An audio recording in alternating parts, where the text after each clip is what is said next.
want to accomplish.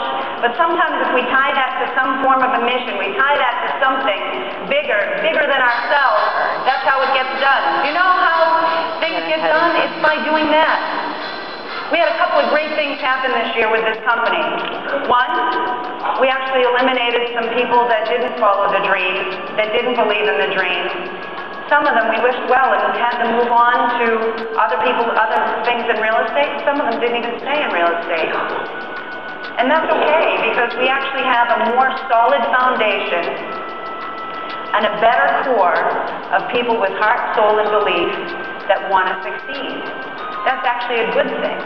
It's a housekeeping mechanism, and it's a good thing. One really cool thing that happened for me personally is we finally sold the last state, the rights to the last state in the United Indiana! In April of this year. Woo! Hey, there's our Indiana guy! So we're actually going to have our very first office in Indiana in a couple of weeks. But here's the cool thing. Here's where my beliefs were and why you need to understand it, because it hits every single person on some level. I kept having conversations with Steve and he was telling me the truth. I wasn't listening. I believed that the last ball on the pool table was really difficult to go in. It was a year and a half after everything else was sold. I made 117 presentations for the state of Indiana. 117. How many of you have made 117 presentations, period? 117. I hate that song, Indiana Wants Me. Hate it. I'm speaking in Florida in January, and I'm talking about how to survive and thrive in any market, and this is why I want this to go into your head, because of the beliefs and where you are and where your head's at. Steve kept telling me, make up your mind, consider it done.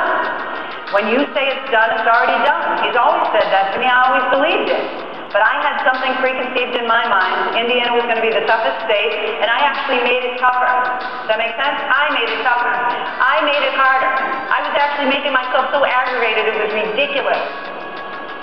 Because we made a deal, and I said I'm going to sell out the country. We made a deal. And it's like that, just a little nagging reminder, right? Every time you fly, you're now flying over Indiana. Sold 3 times that it fell apart at the table. One time it fell apart while I was in the air on my way to Chicago Airport. O'Hare, boy, that's a fun airport. And I was on my way flying there in a snowstorm to close, and then I got stranded there when I got there with no closing, no check. Anybody have a closing fall apart this year? So you get that much more frustrated, that much more aggravated, but we made a deal. I was the person that believed the last ball on the pool table went in last. It was me. It was me. I claim full responsibility. It was me. I'm standing there teaching a class in Florida, and I'm teaching this class, and the class is on how to survive and thrive. And I'm talking to everybody about all the things they can do, and I said, you know what, if you just make one more phone call, one more conversation, if you go back to every person that you've dealt with in this business, and you call them up and say, now is the time to look at real estate, and then I said, you idiot. Who should I have been talking to? So on the flight home, I had already made 110 presentations for the state of Indiana. On the flight home, I wrote a letter to all 110 people I presented to. Now is the time to revisit. From there, I made 7 more presentations, and some of the original people that I made presentations to 2, 3, and 4 years ago were part of the mix to put it together to finally sell Indiana. I drank my own medicine, right? Because it always is that one more, that one extra step, that one extra stop, that one extra thing. Do you know that Michael Phelps, 7.18 seconds? 7.18 seconds for all 8 medals is what he beat by. 7.18 seconds, that's the total. How close to gold are you before you decide you're not going to push it anymore? One more time, one more time. So then the coolest thing happened. I'm ridiculously patriotic, unbelievably patriotic, and my dream was always to have an American flag on my front lawn. It's been my dream my whole life, but I felt like you had to earn it. You had to earn it. You had to deserve it. And I actually cracked a joke with Erica and said, you know what? As soon as this closed on April 22nd, Steve was flying into Boston, I was flying out to speak in Virginia, and I said, as soon as this closes, I'm buying myself a damn flag.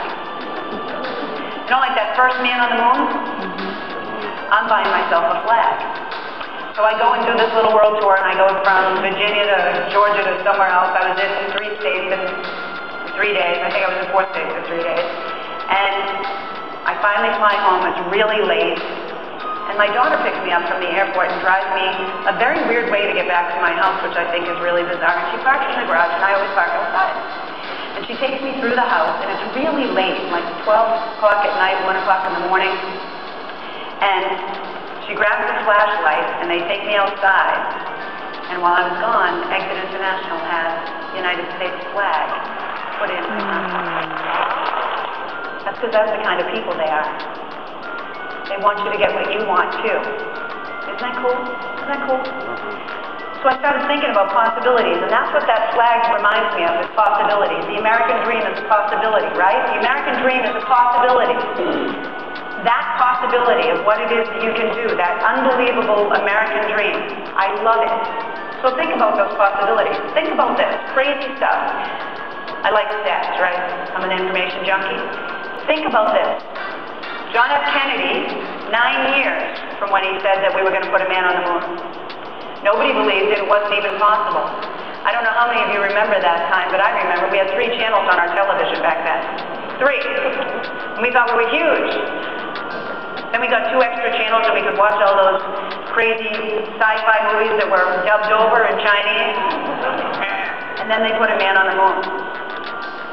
Nobody thought that was possible. It wasn't even realistic. In the late 1890s, the gentleman that ran the patent office said, I don't even know why I'm here anymore, because everything that's going to be invented already has been. Imagine that? In the 1890s, everything that's invented already has been. So think of where all those things, where did those ideas come from? Where did those dreams come from? Where did those pictures come from? I have a few beliefs that I want to share with you. Doubt. Anybody doubt themselves at all this year? Start questioning their abilities, start questioning whether they made the right decision to be in this business in the first place. Start looking at each other a little more sour because things are a little tight, it's a little tougher. Remember that laugh I used to love? Yours I don't anymore. Anybody have those things happen? Here's my first belief. Doubt means don't.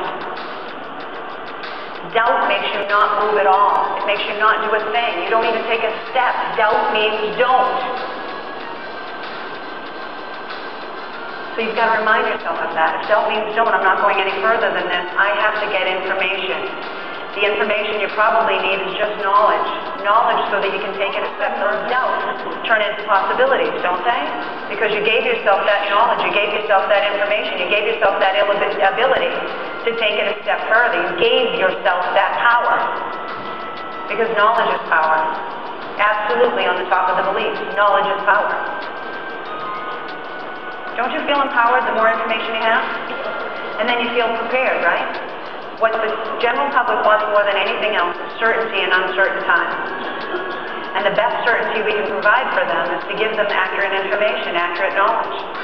The more knowledgeable we are, the more secure they're going to be, and the more secure we're going to be going forward. If we sit around and worry about it, we're not going to get anyplace. So if your beliefs control who you are, what are your beliefs? Do you believe that you can accomplish anything? Do you believe that you can take complete control of the market? Do you believe that you have the ability to do that? You have to get up and go do it. See, doubt makes us immobile. So you have to have that belief in yourself first. You have to not doubt, and you have to apply knowledge. When you focus in that direction, everything goes from impossible to possible. That possible goes to accomplish.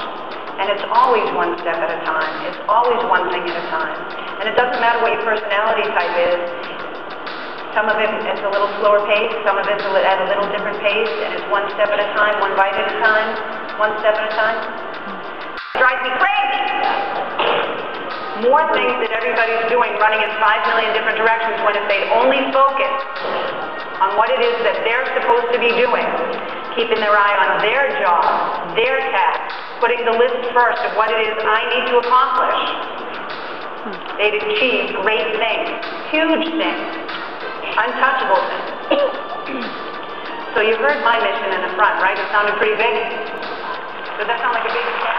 So that you impact, because really the biggest thing that we all want is to do something better for somebody else. When we stop thinking about ourselves, because that's where we get caught up in when we start getting into doubt and all the other stuff, right? When we stop thinking about ourselves and we start thinking of all the things that we want to do for others, we can accomplish any mission. So I got to ask you, are you willing to take on the mission?